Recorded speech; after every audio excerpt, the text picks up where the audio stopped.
scripting. I mean, I think it would be, we could also have Alpha or Carrie to go out if we sit down and have a conversation about, like, concept-wise, what it is that they would want to get across, to make sure to, on behalf of the district, just make sure, like, that different shots are that they're able to get the different shots and things like that, like they do for anything else. We would absolutely be able to help and support that. And then, like I said, whatever editing and things like that, that's the biggest part. I mean, you can shoot almost anything. It's just making sure that it's polished, that it's about, like, that it's edited and then approved. Like I said, just to make sure, like, that the logo isn't spinning and turning in a different way. I mean, those are all things our team can help and work directly with the production company on. Or do. Gotcha. Yeah. Yep. I think that makes sense. So what I'm hearing generally is, if we could do some work short-term to kind of map out timelines and opportunities for supports that schools could tap into if they wanted to. So, for example, we could say, you're welcome to film it on your own, especially if you have your own equipment, but we would prefer to have IPS equipment and do some of the filming. You need to let us know by X date so that we can schedule that and go.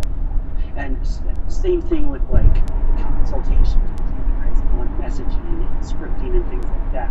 That we don't force anyone to do, but we kind of map out, if you want to access X, Y, and Z resources, these are the timelines you need to do that, so that we're not scrambling.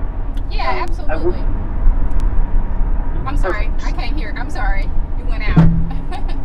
Oh no, that's perfect. So then, Ashley, are you going to be free this coming Monday to be able to join that planning call?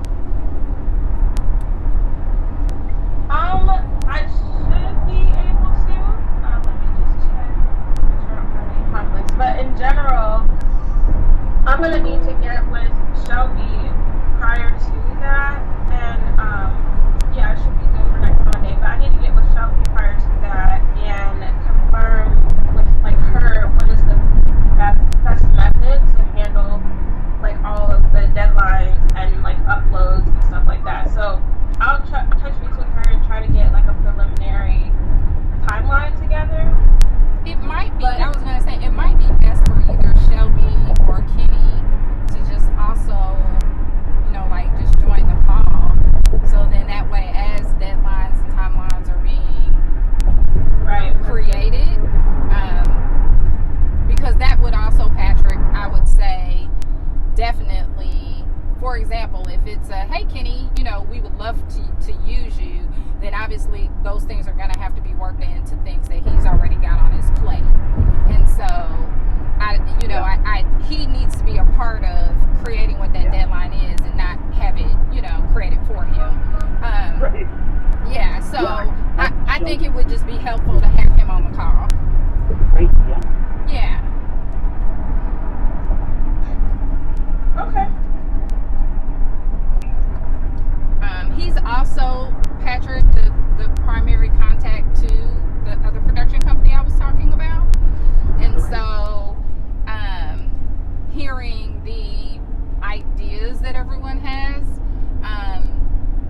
that would also just be helpful, because he could easily connect you all. Like I said, what we did with the graduation, we got all of the principals on a call, with the production company, and us all at one time. And, they were able to hear high level what the bigger picture was, and then they started working directly with each school to make that happen. So, know, like, that, at least from the high school perspective, they have worked with them before. Gotcha. That's good to know. Yeah.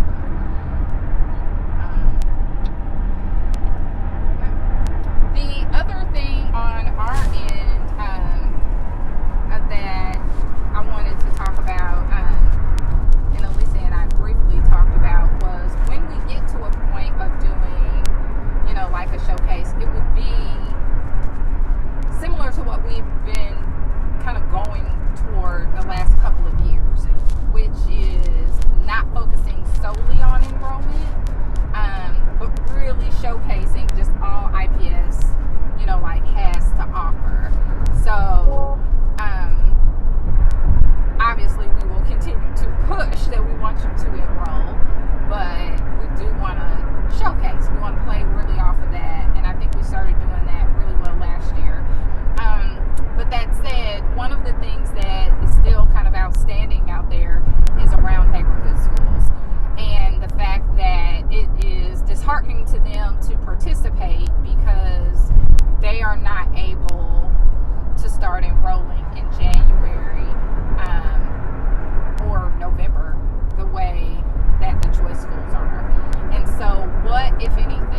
showcase event moved all the way back to something like January, I still think we take on a risk by having families enroll in their neighborhood school in January, knowing that we have so much mobility in the district and things might change.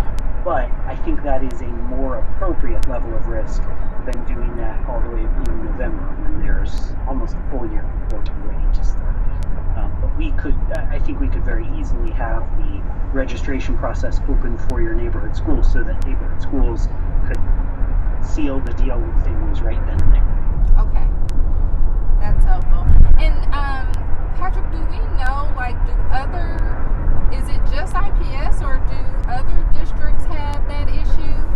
I only ask because, I think about, I live in Pike, but I live right on the cusp of Pike and Washington. Do we know whether or not they have that same issue as far as having so many transient students? If they start registration at a certain earlier, does that seem to be a hiccup for them like it is for us? So I don't know of any schools that do their neighborhood school registration as early as November of the year prior. There are a decent number of schools that starting in November and then they start accepting applications for families who live outside of their area and want to enroll. So that is not uncommon, and that's exactly what we do with our choice schools. But I don't know of any that do their neighborhood school enrollment. But I also know that we have a higher level of mobility than any township. Okay. Yeah, I haven't seen it in November. I've seen it in January, but I was just curious if we knew if they had those issues as well. I was wondering, so then that way maybe we could figure out a better way to market or something if they're doing something different. Yeah, that makes sense. So, okay. Well, that's helpful. That's good to know. We can share that when appropriate. So Christian, what do you imagine the timeline for decision making as you try to figure out what, if we do a virtual showcase versus in person, and what a virtual versus an in-person would look like? What do you imagine the timeline would be? Yeah, it will probably be in the next few weeks because time does keep ticking. Definitely by probably mid-November, just so that the team has enough time to pull it together. Yeah, so I would say probably by mid-November, definitely before the holiday break. We would make a decision, and when we make the decision, it would be either one, virtual or in person. I think right now, just based off of where we are with our positivity rate, we do know that that we are able to have events up to a certain number. So if we did it in person, we would have to do it, with those things in mind. And if we do it virtually, it can be done. I think all seen a few formats that we could figure out. But yeah, well, I need to get through State of the District and Hall of Fame in the next week or so, and then I can really focus on that. Sure. Yeah. Okay. Well, let me, and I'm sure not to speak for Jamie, but let me and Jamie know how we can be helpful as you guys are making that decision and how we can be supportive of that. Because, yeah, we're happy to be. I appreciate that. I would love to know, just like from you all too, like what things maybe haven't we done, that you would like to do. I think, we are always, open to reimagining things. Definitely we have the ability to do that, like now. Because nothing is the same. But, yeah. The one thing I would say, anecdotally from schools, I have been getting word that the open houses that they have started to put together have been surprisingly well attended, the virtual open houses, because virtual open houses negate the need for families to get in their cars and go somewhere. So there is a version of Showcase. I think it's easier for me to imagine at the high school level because we have fewer high school options. But like, we pick a day or an evening or a Saturday or whatever. I actually probably would think a weekday evening, but we pick a day and we say schools every 15 minutes are going to have an information session followed by the Q&A. So that then the family they'll do that for the next hour and a half. So then the family that wants to go to 6 different info sessions for 6 different high schools can do that every 15 minutes and just jump into whatever ongoing. And that gets more complicated because if a family wants to go to 20 different elementary schools, that becomes less useful. But I think that's also the outlier. But it could still allow for families to jump into a presentation and Q&A from multiple different schools. I think that's what I have in my mind for a virtual type of Q&A, and that's why another reason why I think if we can help schools create compelling videos, especially at the upper grade levels, then that's something that they could just lean on and do Q&A after that. Okay.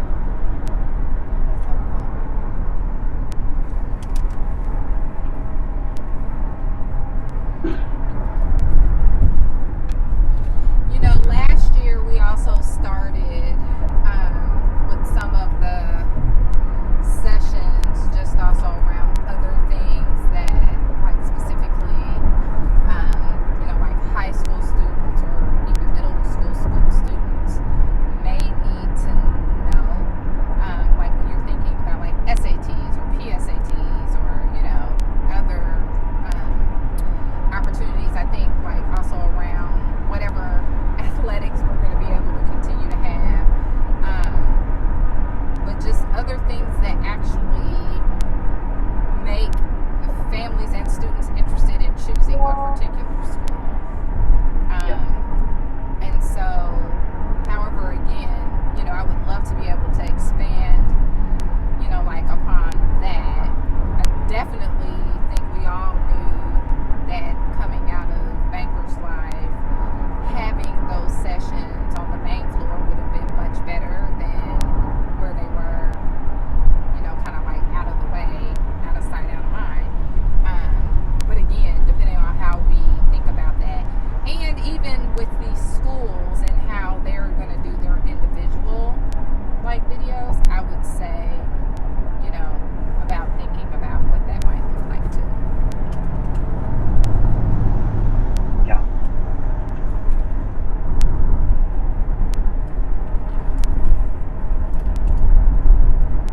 Well, I don't have anything else that I need to talk through other than making the communication-related things for the 6th and 8th grade transition, but it sounds like we'll have Ashley and hopefully even Shelby and Kenny at our next meeting, so that should cover that. So I don't have anything else. Awesome. Sounds good. Thank you, guys. Thank you. Thank you. Have a good one. Thank you. Bye. Bye.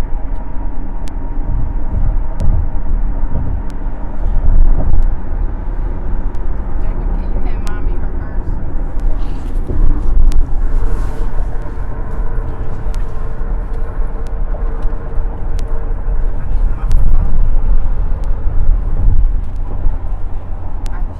Regular phone.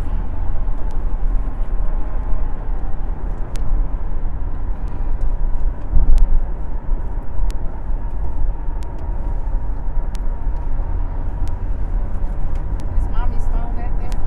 I don't know. Well, look,